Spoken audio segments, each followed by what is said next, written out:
प्ययन्तु ममाङ्गानि वाक्प्राणश्चक्षु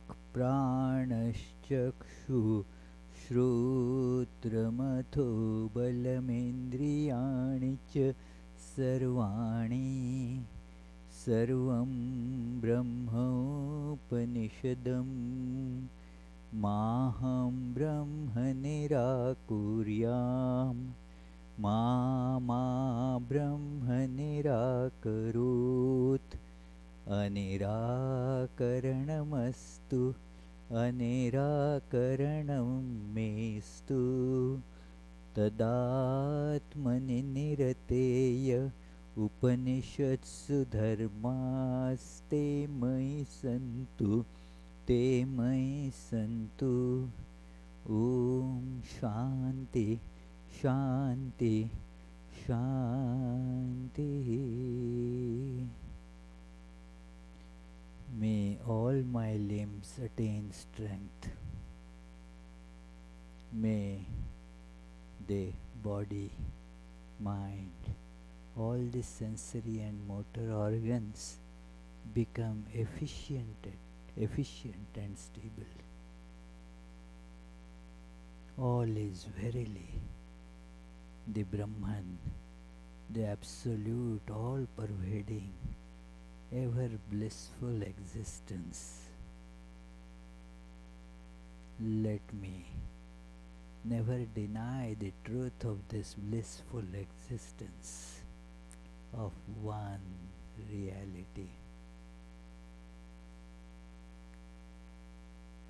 May the Brahman never reject me either.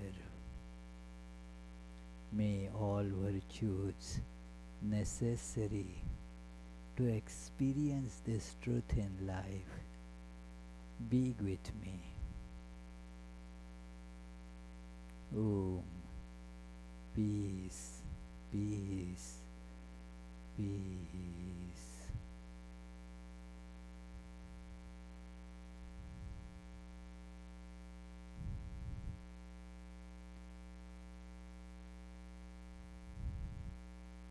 Let us feel the all-pervading, blissful, extremely luminous, divine existence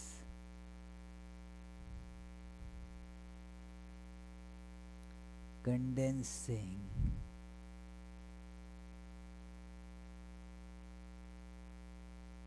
to a human form with all its luminosity and its blissful nature intact within our heart.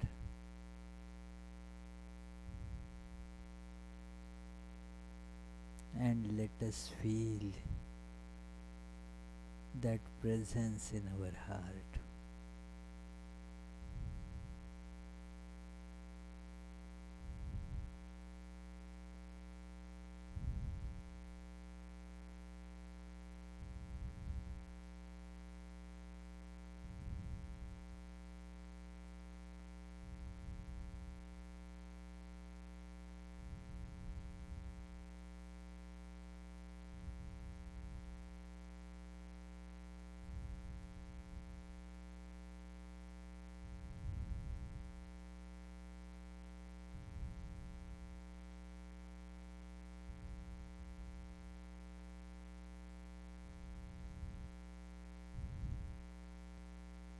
I see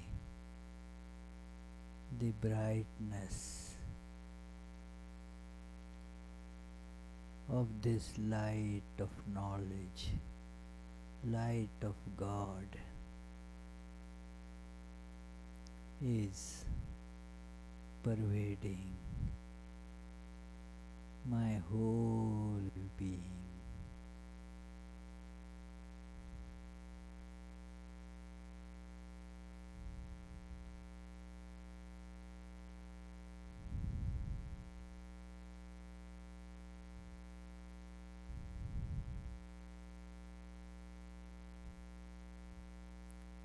I see it has occupied my whole awareness.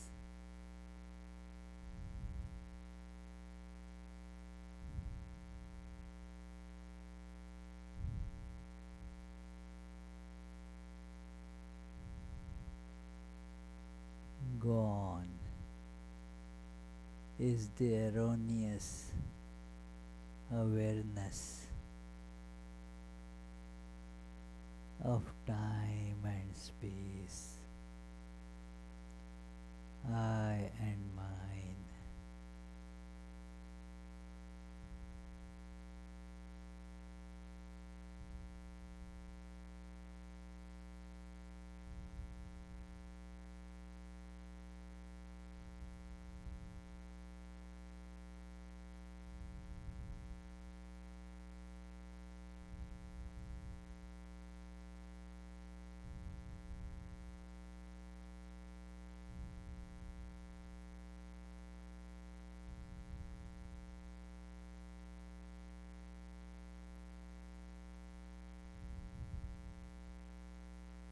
Om.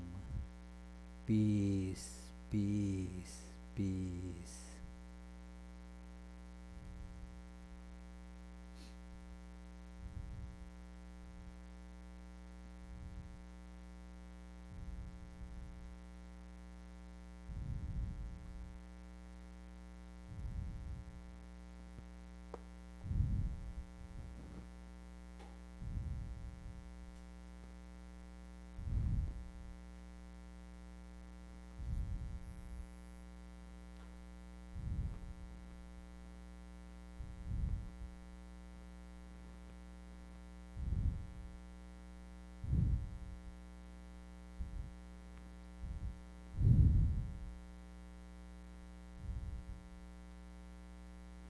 What is this is not coming. Come choose this scanning speed and all that is here.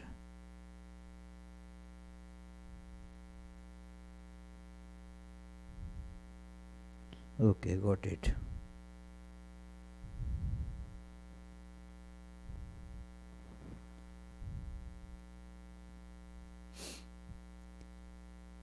So dear friends, this is the 11th class and today we shall try to discuss that how Shuka is relating the glory of the devotion and the name of God to King Parikshit. We shall begin with our regular prayers. जन्माद्यस्य यतोऽन्वयादितरतश्चार्थेष्वभिज्ञस्वराट् तेने ब्रह्महृदाय आदिकवये मुह्यन्ति यत्सूरयः तेजो वारिमृदां यथा विनिमयो यत्र त्रिसर्गो मृषा धाम्ना स्वेन सदा निरस्तकुहकं सत्यं परं धीमहि.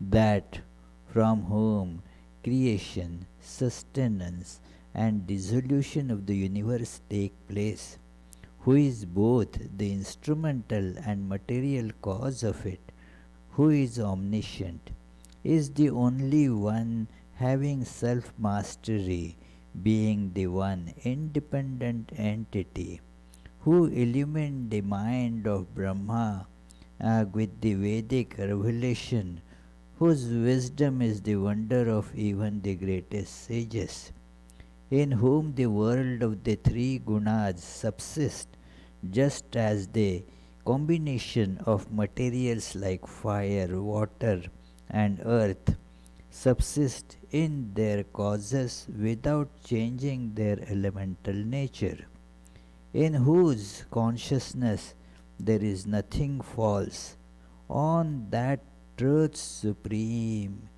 we meditate. In our last class, we were seeing that Shuka was telling that, look, Parikshit, you have asked the right question, and you have now understood that the life is transient, and therefore you want to realize the supreme truth, the God. And the means to that, let me tell you that the way for seeking liberation and attain to fearlessness, that is what happens when one realizes God, that all bondages are cut asunder.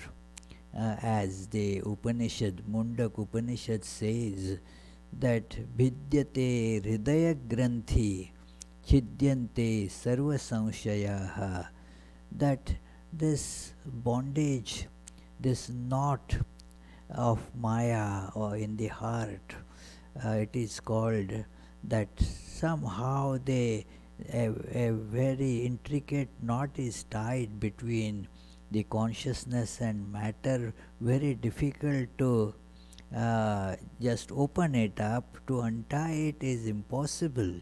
It needs to be cut asunder. So it is this knot gets cut asunder, and what happens further? All doubts are completely gone. So this is the state, that liberation and fearlessness in the world. Otherwise there is no escape from fear. Either there is the fear of disease overtaking us, like many in the world right now are afraid that the disease would come to me, or the fear of loss of some other things, and fear of life. All this is there. Fear of loss of fame, that also is there. Loss of prestige, loss of fame. So it is all this fear. We live in fear. And when can this fear go away? With the realization of Lord. Then you see that everywhere the Lord alone is, and no fear therefore.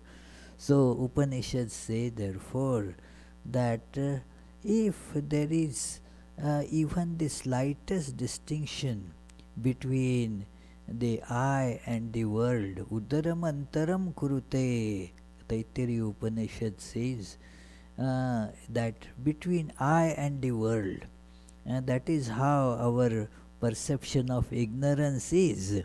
Always there is the awareness of the perceiver and the perceived.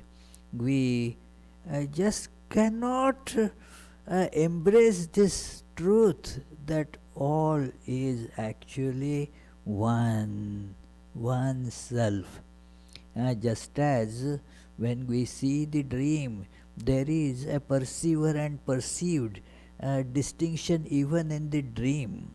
But when we wake up, we see that all that distinction in the dream was just I alone was appearing as the I that was maybe riding a unicorn and going to some far away planet in the space. All that was just the same one self. So here also in the waking state, all this distinction that one says I and world, they are of this type. It is the sages see that it is the same one self appearing in many different forms, and so the fear is completely gone. There is no scope for fear then. So it is, and so Shuka continues that it is the way to do it is constantly listen about the Lord, who is the all pervading self. Listening. The Upanishad says, Brihadaranyaka Upanishad, the practice is Shravana, that is to take in this knowledge, which is very easily attained by chanting the name of Lord, the Self. So, when we keep on chanting that name and think of those glories, what happens is the world that we see full of different names, forms, which keeps on attracting us, that hold of the world gets completely loosened. And thus we see that God alone is. So this is the way for everyone. This earlier had been described as the glory of this Kali Yuga, that in Kali Yuga, Harer Naam, as they say, the name of the Lord is the special redeeming aspect of Kali Yuga. In earlier yugas, when people had a different mindset, and in that mindset, it is people could think of God, meditate, perform various austerities. The mind wouldn't just budge from it easily.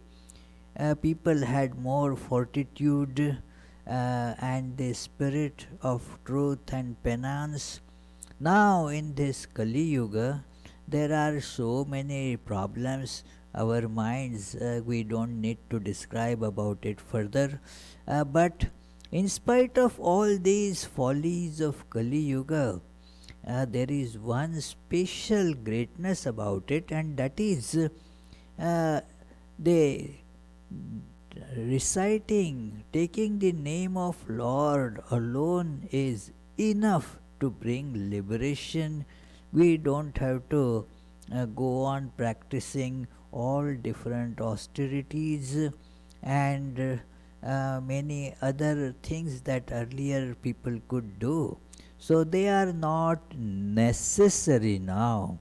In the times change, In the earlier times, for example, people used to use those woods, pieces of different wood, and then rub them against to ignite fire. Now, do we do that? Now we don't do that. We just have some matchstick or even an electric spark with which we light the fire. So the techniques have become simpler. So in Kali Yuga, there are all so many other problems, no doubt. Like in those earlier days, there were no such problems about pollution and then the spoiling of this environment, and all that stuff was not there then. But there was these difficulties. Now those problems that about pollution and all, all such difficulties are there, but there is this ease that okay, you can now ignite the fire easily. You have nice cozy bed to sleep in. You have big buildings to stay, instead of staying somewhere under the tree or in a cave. You have the availability like internet, through which most of you are listening to this sermon, this story of Bhagavatam. So all these facilities also are there.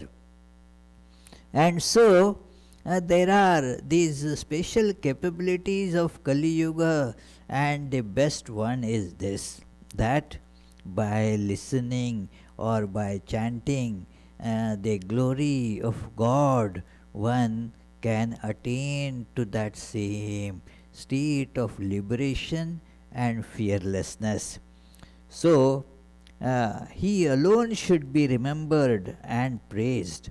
The goal of all spiritual aspirants and following any of the paths is constant full remembrance of the Lord. This is told in a very unambiguous way, that you may be following the path of knowledge, that is meditation and such things. You may also be following the path of karma yoga, like serving people. Excellent. You may also be following the path of Raja Yoga. All that is very good. But in all these paths, you can put this important element, and that is the name of the Lord. Recite the name, the glories of the God. Hear that alone, instead of keeping on hearing and watching all that news. How many coronavirus patients are there in the world, and how many are here, and how many have increased. Well, constantly hearing that spoils our awareness. Some time back, a devotee called me that I am being so disturbed by listening to all this news. I switched off my news. I am not hearing any news, and I feel now quite calm. So it is like that, and that hearing that which disturbs our mind. Why should we do that? It is very important. It is that listen to the name of God, follow that which brings peace to us, that we should do. That which is sure to disturb us, why go after that? It is like people avoid eating that which causes a lot of health issues, different problems, allergy and all that. So even the children, they know what they are allergic to, and then therefore they read and ask what is inside this. Are there nuts? Okay, they also are conscious not to eat something that will make their health go bad. Because food is not for making your health go bad, it is for keeping you healthy. That is food. It is the requirement that one should take the food that is conducive to one's health. So, similarly, this food that we take through all our organs of knowledge, not just mouth. We are, for example, eating the various forms, what we see through our eyes. It is a food that we take in with our eyes. We take the food of different sounds, music, or the discussion from people, or what is continuously going on TV. All that we hear through our ears. We also have the senses of the taste, touch, smell. All these are there. So with these we are eating, and so we should be particular what we eat through these senses. What should be eaten? That which is going to take us further towards this goal of life, liberation, fearlessness, and of course the infinite ultimate bliss. So, what is conducive for that journey? That let us take that in. That is called Shravana, listening to the right thing. And what is that right thing? The glories of Lord. The name of the Lord is to be constantly taken in books like Vedanta Sara.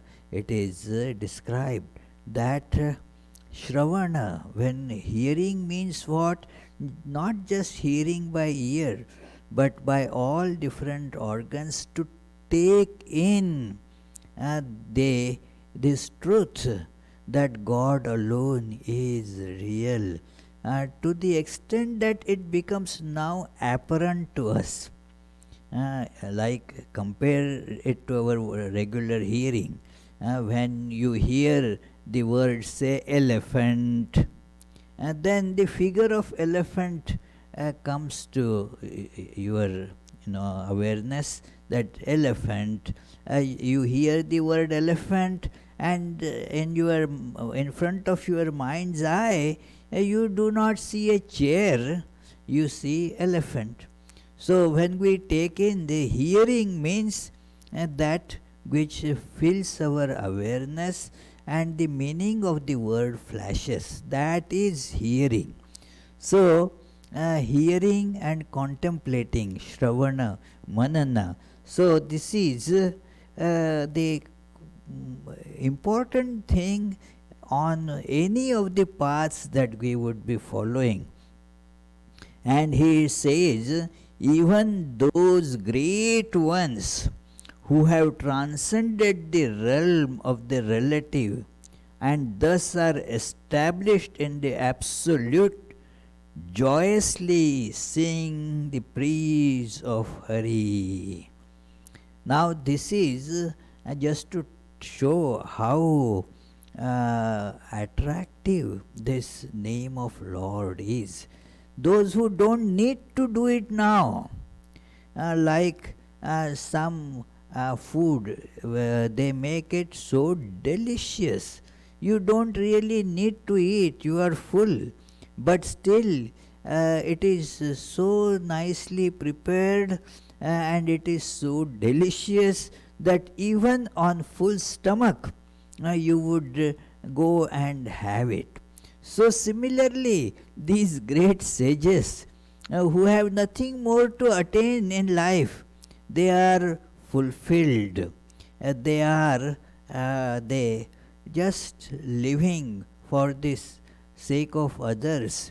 They too, therefore, even though fully perfected, they still keep on listening to the glories of Hari, joyously sing praise of Hari. So it is told, Shuka says about himself, because this is the first person example, is very impressive, that suppose for example Prithvi says that, oh, I heard somebody saying like that, that will not convince me. But if he says, hey, I myself experienced, that I went there and I saw this is how I experienced, then that sounds very convincing. So Shuka is giving now this first person example. Look at me. The story of Shuka was well known, that it is he just came out of the womb of the mother as a 16-year-old young boy and started walking away full of renunciation and full knowledge of Brahman. Just from the birth was there. He didn't have to attain to it as such. He had no desire for anything in this world. That kind of, so Shuka became the greatest example, as it were, of renunciation and dispassion. That here is Shuka, who is full of dispassion. Nothing in the world can attract him, and that dispassion has been there because of the result. It is the result of the wisdom, the knowledge. That knowledge is now manifesting as renunciation. That there are two types of renunciation described in the scriptures. One is you practice renunciation. Although the mind is getting attracted to various things, like person's mind getting attracted to say eating sweets, but then tells, hey, no, you have so many health issues which will get aggravated by eating sugar. No, you should not eat that. So controls oneself that no, I won't take it. Some time back, a gentleman had come and we offered him some sweets. And he said, no, sorry, I won't take it. Then I just wanted to say, he said, you can take a little bit. Well, little bit, you are saying little bit. My problem is, it is my addiction. If I don't take, I have no problem. But if I take a little bit, then I will have to keep on taking it. And therefore, I am not going to oblige you. So this is a restraint. This is because that person likes that and gets attracted to that, and but sees that the ill effects of it, that it is no, you don't, please, I cannot take it, I have to restrain myself.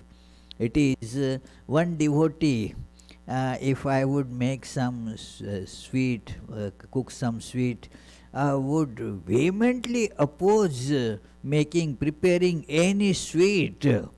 No, and would give say, no, it doesn't taste good, it is not good, it is not, no, it is, please don't make. And then after I say, why, what, then taking me aside, that she told that, if it is made, I cannot resist it and I should not eat it. So therefore I am telling not to make it. So it is like that one makes an effort to avoid, although there is attraction, you make a resolve that no, this is going to hurt me. I have experienced that. I don't want it at all. That is one type of dispassion.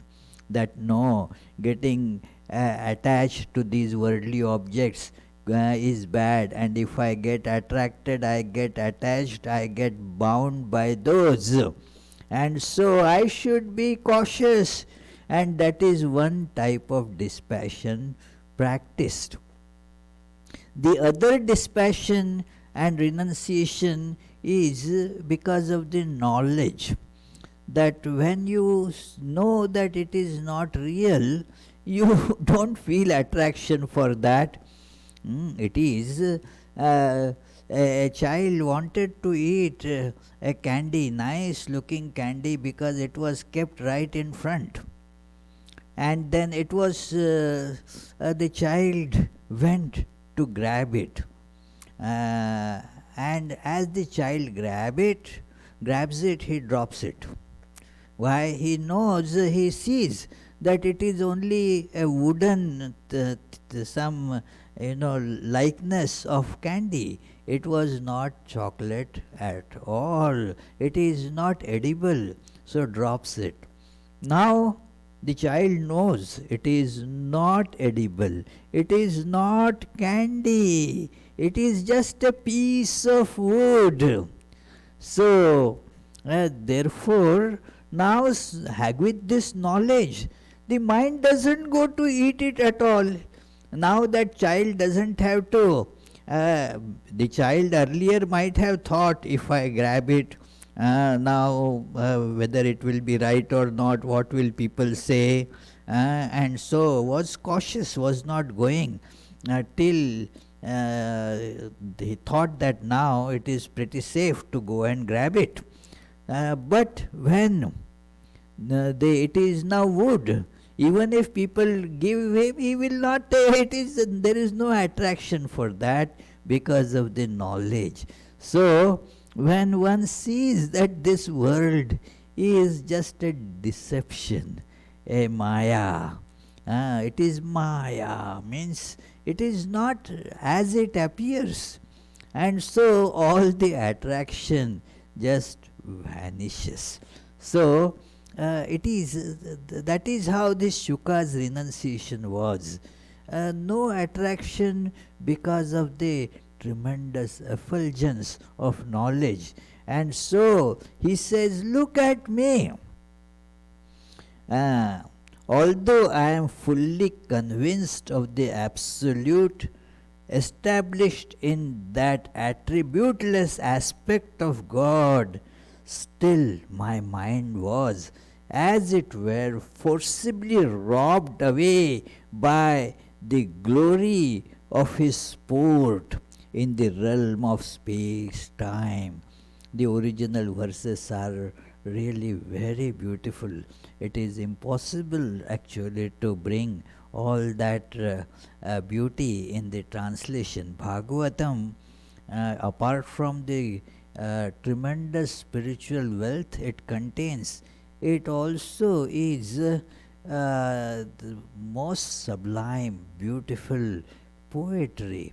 And this Shuka uses these words to convince that Parikshit, and therefore it is very important to chant the name of Lord, the glory of the Lord.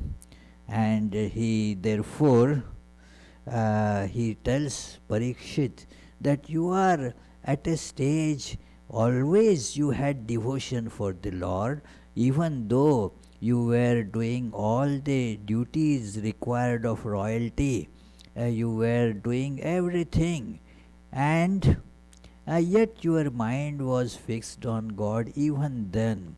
Now all those duties have been pushed behind. Now you are here knowing that you have just a little time to live, and you want therefore to important work of life. This is the work of life. Some time back we had been, many years ago, that beautiful Christian mystic text, The Cloud of Unknowing. There the spiritual practice is called work. This is the work of life, because work means an activity that you perform to accomplish something. Then that it gets called work. There is a purpose, there is some idea that if I do this activity, then I will be able to accomplish that. What have you been doing? What work? I was just wiping my forehead all the time. What is that? Is not called work, you know. It is not work. Work is that something that you deliberately do to accomplish something. So this is what is the biggest accomplishment, is this realization of the Lord in life. And therefore whatever is to be done to that end, that is actually qualifies to be called work. All other things that we do is in a way just waste of time, unless we learn from it that this is not the thing to be achieved in life. We learn many times through experience, and for that, if we do it, that is okay. The problem is we keep on doing the same thing and yet don't learn. It is we miss the education. We go and do that, but do we learn from it? Sri Ramakrishna used to give this, that okay, I had the desire one day. Now imagine the Sri Ramakrishna's life, where is there any desire there? but just to educate us. He says, I had a desire to eat rasagullas. That's a great lesson that he gives there. That so I told somebody and I got some rasagullas, and then I put some in mouth and then rolled them from this end to that end in the oral cavity, and told in a way, mentally to mind, hey mind, look, this is called eating rasagulla. What this rasagulla has, after all, the same these basic materials which the other food things are made, then it is again the nice sweet taste. It is only till it goes down the throat. After that, you don't feel the taste of anything. Also, it has many drawbacks. The taste, when you take more, the taste reduces. First rasagulla feels very tasty. After you eat 5, then 6th you don't want to eat. So it is, and if you eat more, there will be the problems of digestion and all that will be there. So therefore he says, hey mind, why did you crave for such thing? Fie upon you. Okay, once you had that craving, now do you understand? Keep that in mind. Never have that kind of craving again. This is called learning. One can, in Bengali, they have these two phrases, very nice. One is dekhe shekha, other is theke shekha. That dekhe means you see somebody that, okay, he had eaten, say, rasgulla, and then that joy lasted just for a moment, and that's about it. So you saw and understood that it is a transitory thing. Many cannot learn that way, although it is the best way of learning. But then many want to get one's own experience, get blows and learn. Teke shekha. You learn by getting the blows, and then okay, that is also okay. But many of us keep on just getting blows and keep on missing the education. The learning is missed. So this Parikshit is told that, you look, now you have understood, you are at that threshold. Now everything is now left behind. Now put the mind to this God. I will be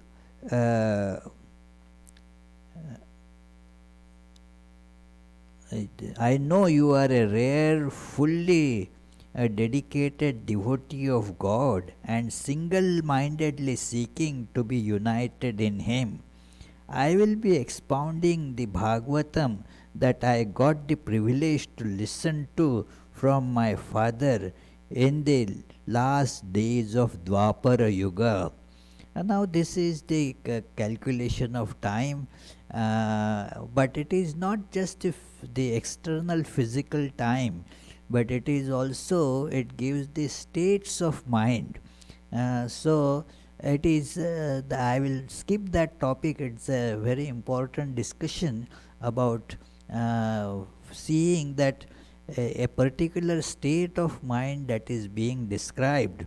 So Dwapara Yuga, when there was Lord Krishna still alive, so that is the Dwapara Yuga. And during that time, this Vyasa narrated this to Shuka, his son. So he said, I had that privilege, and mind quickly, it is listening to this, mind quickly and effortlessly goes to God. This is how it is, the glory is described, that because what do we want? We want to achieve God, no doubt. But if it is told you have to practice this for 5,000 years, oh, please, tell something that will I can do quickly. I want it quickly. This is how in Kali Yuga the minds are. We do not want to keep on practicing something for a long time. That patience is not there. Many devotees, they say, well, how long have I got to do this meditation? Yes, I got mantra diksha, all right, but now tell me, how long will I have to do this? How many years? It is, well, go on doing it dedicatedly as long as it takes. What do you mean? How many days or how many years? And then they get impatient so quickly. Well, for 5-6 days I have been meditating and nothing has happened. Oh my goodness, how can it happen in just 5-6 days?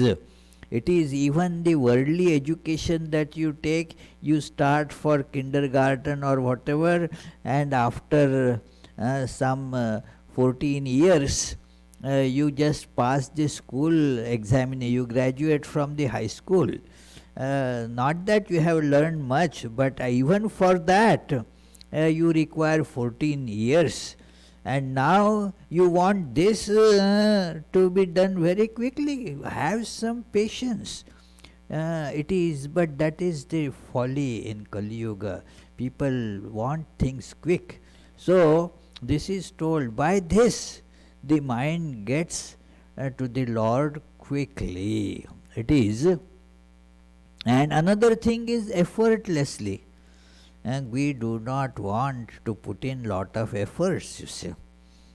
It is, the efforts are, no, I can't do that much, There's something that can be done in less efforts. I don't want to do, I cannot do that much. Some simple way. Every time, even in our retreats and all, a very commonly asked question is there a simple way of doing it? Is because this is again we want a simple way. And it is all other complicated things we want to do other places, but for practice of religion, it should be very simple something, very funny, but that is how it is. Oh yes, let me tell you one thing before I proceed next. Those who are listening on web, please keep on typing your comments and questions and or whatever suggestions, remarks, as you listen, because at the end many times you may not find the time to do it. So you can keep on doing it as you are listening, so that your questions can be announced, and also there would be time enough to answer those. So this is since we were talking about simplicity, this is the simple way, that now as you are listening, the questions come to your mind, as the ideas come to your mind. So keep on typing that. Sometimes people who are listening here therefore keep a notebook, and while I am talking, if they get some idea, some question, they jot it down there, because afterwards mind forgets those. So therefore this is a simple thing that one can do. Okay, keep a note of it. And so by they reciting the glories of the Lord very quickly and in a simple thought, that effortlessly the mind goes to God. And this is a problem that we all face. In Gospel of Sri Ramakrishna, you hear this story that it is Sri Ramakrishna is asking that M about all different things, and then M asks some questions later. That there are four questions. The first of them is that what is how the mind will turn to God. Ishare moti ki kore hoy. How the mind turns to God. What this question is very interesting question.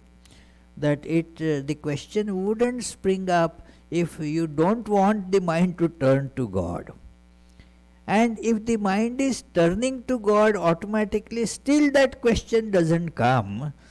It is only when I want the mind to go to God. Isn't it the problem of the devotees? We want our mind to go to God. The problem is it goes to everything else but God. So how to go take it to God? Is there a way? Well, yeah, Sri Ramakrishna says there also that many things are told. One is to chant the name of Lord with sincerity. He tells some other things also there, but this is an important question in the minds of devotees, how to turn the mind to God. And then the path is understood, and we can go on that path. But it is not turning, the mind is turned towards the world. How to turn it to God becomes very difficult. So therefore we have to put the right technique, and that technique is the glory of the Lord. And then Shuka tells a story here, hints a story. There is no way that the story is not given in Bhagavatam, only hinted. The story of the king sage Khatwanga. He was a king, and therefore it is called Rajarshi. He was the king as well as a sage. So a rishi, so Rajarshi Khatwanga. It was back many thousands years or whatever. So the story goes that there was a pious king Khatwanga, which also refers to a weapon of Shiva. It is a staff and a skull attached to it. It is with that weapon Shiva destroys the demons and all that. So that is the name of that king Khatwanga. He was also tremendously powerful. Once the devas or demigods were vanquished in the war with demons. This goes on happening, and it has an allegorical meaning too, that we have some good potentials, good tendencies, but then there are the bad tendencies also, and there is a tug of war that keeps on happening. Sometimes this side wins, sometimes that side wins. So when these good tendencies were vanquished, the demigods, they were all vanquished. Then they needed some help, so they went to this king Khatwang, who was very powerful. And then this king, they approached King Khatwanga to fight the demons on their behalf. The king agreed and defeated those demons. Devas then offered him a boon. Something has to be given in return, So you brought this victory to us. Now what shall we give you for this? Ask for something. Now this pious king did not want anything else. So that it is, he says, actually I want salvation from this world. I want to serve the Supreme Godhead, said the king. Wow, he didn't want anything of this world at all. And the demigod said, well, we are not able to give you that. You can ask for another boon, because one can give what one has. These demigods, they were always hankering after good pleasures. And in that sense, the demons and demigods are not different. Only the demigods employed some morally acceptable ways to get that, and so they were successful in getting it. The demons, they applied that ways of snatching, violence, and such things, and because of which they landed in trouble, could not enjoy all that they could get. It is so. This is the basic difference between them, but both of them are tied to their sense pleasures, and so they didn't care for God realization, and they thought this king, if asked something like that, we can give something from what we have now got. So, but this salvation was not something that the demigods could give. Now the wise king asked other boon, okay, can you tell me when my death will come? Now it is astrology, this, that. So those demigods said, very soon, in 24 minutes. It is in the Indian ancient calculation, what now gets called 6 minutes, is called this one pul. So it is just a short time of 6 minutes. So it is so only 24 minutes are available. He therefore requested that at once you should take me to earth. Earth means this our life here has this special potential that we can meditate on the Lord, because here there are all contradictions that we can see. In the heavenly, heaven in the sense where these demigods live, where all pleasures only are there. When our minds are caught in that pleasures, it is difficult to keep it concentrated on God. So, when the king arrived, half of the time was gone in travel. So, he sat in the lotus position and concentrated on the lotus feet of Krishna. Thus, in a moment, he was liberated. He also had a chance to serve the lotus feet of Krishna. And Shuka continues, so, dear King Parikshit, you have much more time. You have whole week at your disposal, 7 days. So that fellow, you see, could do it in barely 12 minutes max. So you can achieve the highest goal of life, within which do everything you can to achieve this goal. Do everything possible. This is the time that is now. Don't waste a moment. Achieve everything in your life without wasting a breath. So, this is how the Parikshit king was uh, set now on this goal. Use every second of it. It doesn't take too long if that happens, you know. It is as Sri Ramakrishna used to say, we people get depressed by thinking, oh, I did so many bad things in the past. Don't worry. What you did in the past, just forget it. That's gone. That's gone. It is think what you can do right away. The room might be in dark for 1,000 years, but when you light the lamp, this is the example Sri Ramakrishna used to give, that if you light the lamp, the darkness doesn't take 1,000 years to go. Instantaneously it is light. So therefore, you will get illumined. We shall continue on this discussion.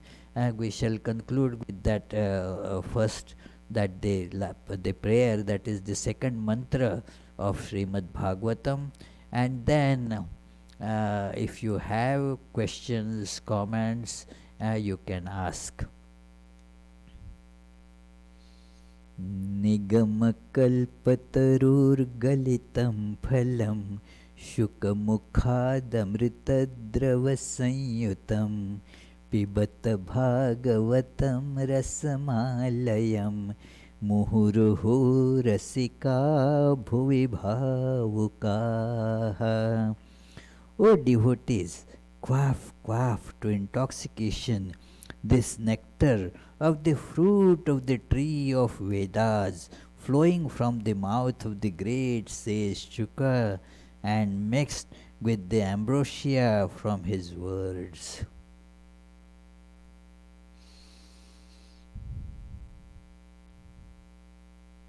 Any questions or comments?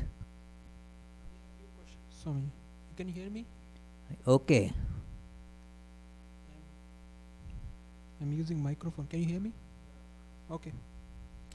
One question from Charlie is, my mind naturally goes to doubt. For example, I think of Judaism, which says not to pronounce the name of God. The doubt continues to disturb me. I have always been like this. What can I do about it? Oh, you know, the command in Judaism is not like this actually. It is, there are two ways of looking at it. Firstly, it is told that that because there is no name, God cannot be bound in a name. One cannot pronounce it. That doesn't mean the manifestation of God doesn't have a name. The absolute doesn't have a name. It is beyond name and form, that we see in Vedanta as well. So that should not be thought of when we are, meditating on the form of God, which has also a name. That is a different thing. And then there is the other thing, don't take the name of God in vain. It is therefore unnecessarily in vain. We should not keep on taking the name of Lord, but then people destroy distort that also. So they have just coined different words for that, like they say that those who do not believe in gosh, instead of saying God, now the idea is same, but then they say gosh. Don't Those people who do not believe in gosh, go to heck, instead of saying hell. That should not be used, a bad word. So okay, go to heck. So that is how the idea is, don't belittle it, don't trivialize it. So therefore you can use take the name of God. It is, and know that this is, God is beyond all names. But since we are caught in the world of name and form, that manifestation of God also has to have name and form. Another question from Charlie is, my mind effortlessly goes to God in these classes and not when meditating or when chanting. Well, so it has to be connected, your meditation. And this is a common question, because when you are in class, you are in a different atmosphere. So, at other times also, therefore, you have to generate this atmosphere around you. That it is, this used to be a problem, and it is not uncommon. That is why the satsang, the holy company, and keeping oneself in congenial circumstances is so important. But gradually, that fills your mind to such an extent that the surroundings become not a matter, of concern. Whatever surroundings one may be, the inner awareness of God is so powerful that it actually changes that situation. So, therefore, one should see that whatever circumstances one is in, first thing is best to avoid those circumstances where your mind may get disturbed. Second thing is, even if you have to be in a circumstance, in a situation that is not very congenial to think about God, but then make it congenial. It is because you make the situation.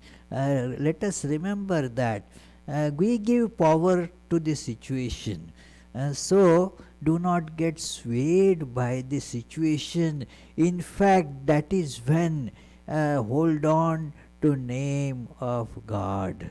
It is that is how one can do that.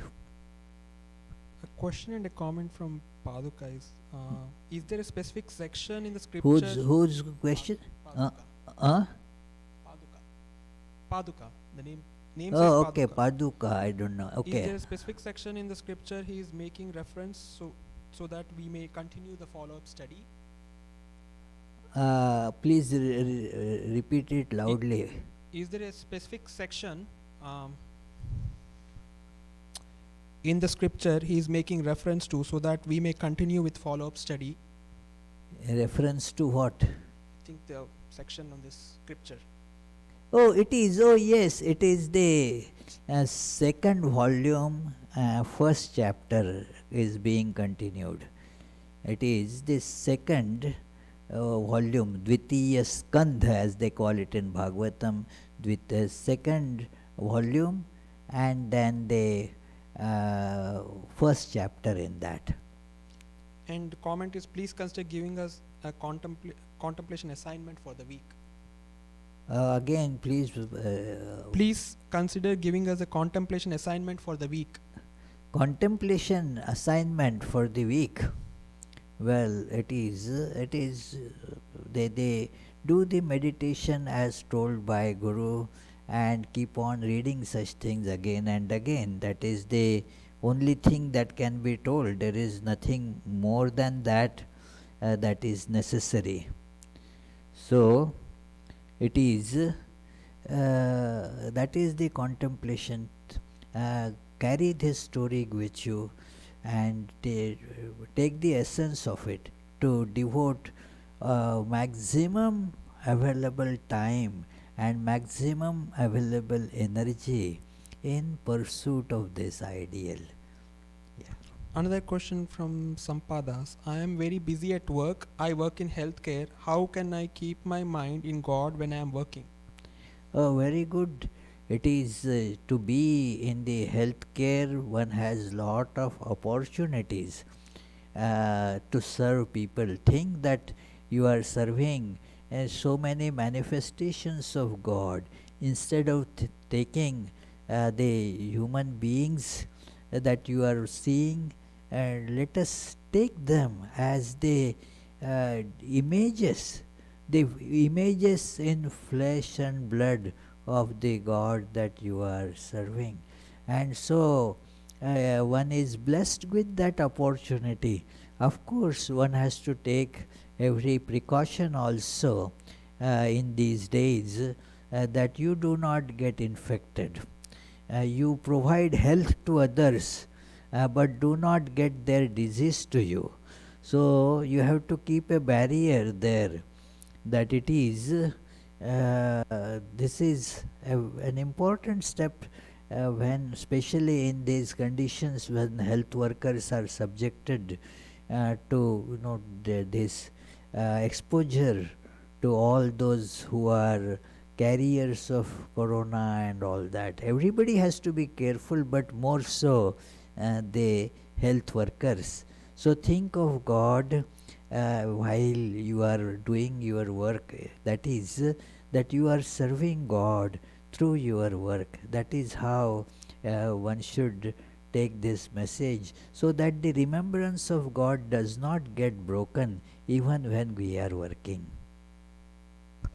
I think this is probably one more question is, how can one develop such intensity in spiritual practices as if death is nearby? This is from Jyoti.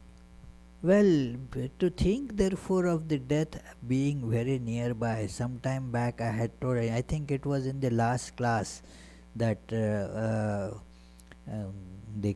king was thinking of this, that there is no time, Parikshit, that now I have to devote every moment to this work because the death is near, and death is near everyone.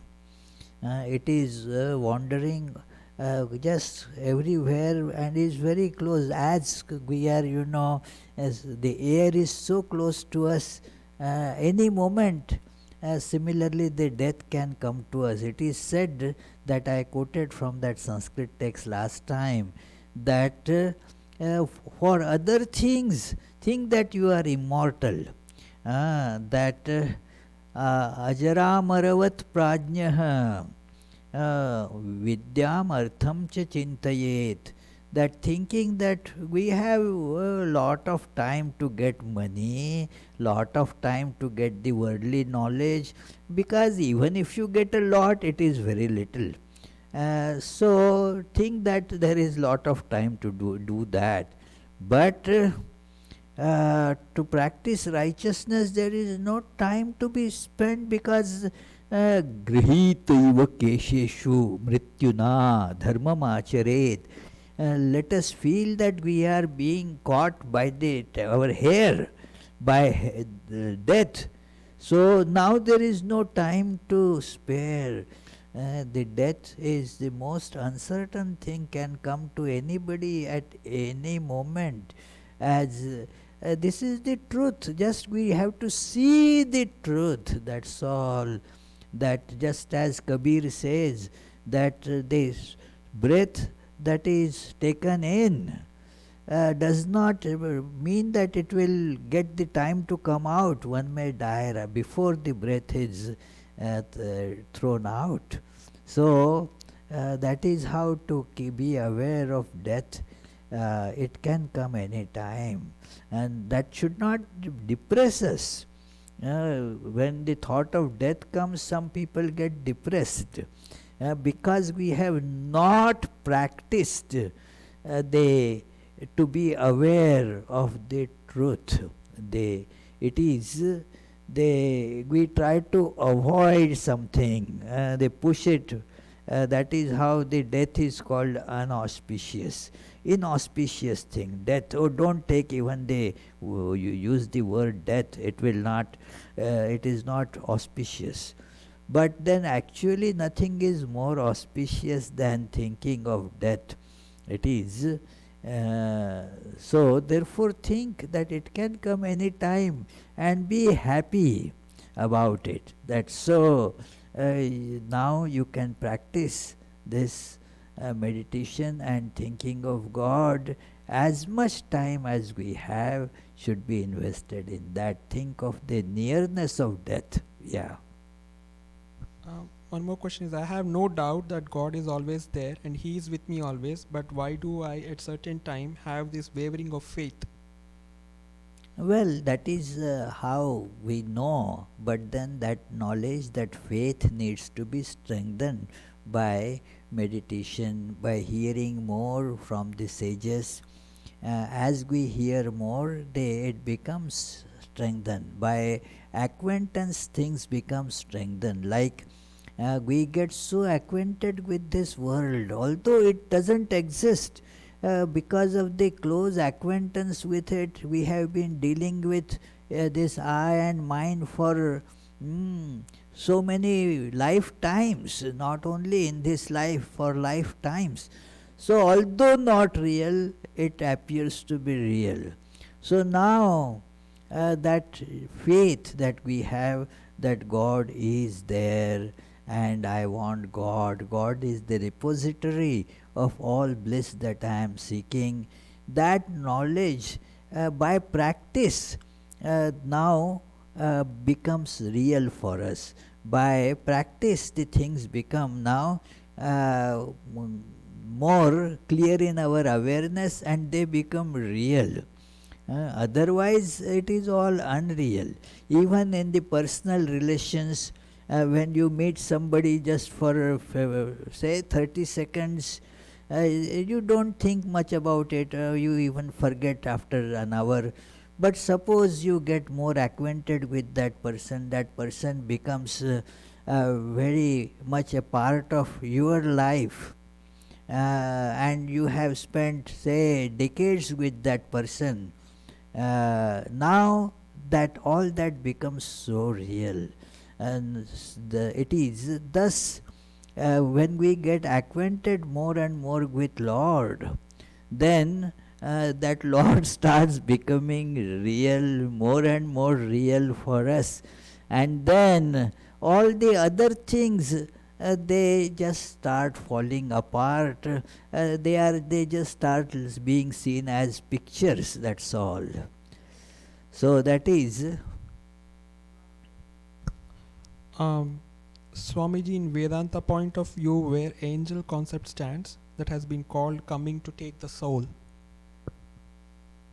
please again, I am not getting. Point of view, Vedanta point of view, where angel concept stands, that has been called coming to the take the soul. Coming to Take the soul. angel. Yeah. In Vedanta, Point of view. the angel coming to Take the soul. take the soul. Yeah. Well, that is, it is the soul, it is a presentation that when the body separates from the gross body is separated from the subtle body, then the soul means the consciousness, and then the causal and subtle bodies, they are now given another body. They are taken to another body. That is the angels. It is these angels. The angels do not mean that they. When you are shifting, say, your home from one place to another, then you call movers. That it is now that house is being, now you are giving up that house, going to another house. So these movers take all your belongings and all that, whatever you want to take, that is moved from this house to that house. So that is, they like the angels who take the soul from one body to another body. Yeah. So let us conclude with the closing chant.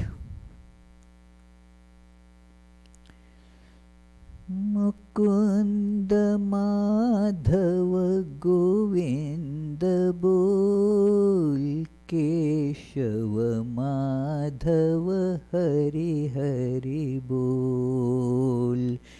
Mukunda Madhava Govinda Bol, Keshava Madhava Hari Hari Bol. Hari Hari Bol, Hari Hari Bol, Hari Hari Bol, Hari Hari Bol. Krishna Krishna Bol, Krishna Krishna Bol, Krishna Krishna बोल, कृष्ण कृष्ण बोल, मुकुंद माधव गोविंद बोल, केशव माधव हरि हरि बोल, केशव माधव हरि हरि बोल।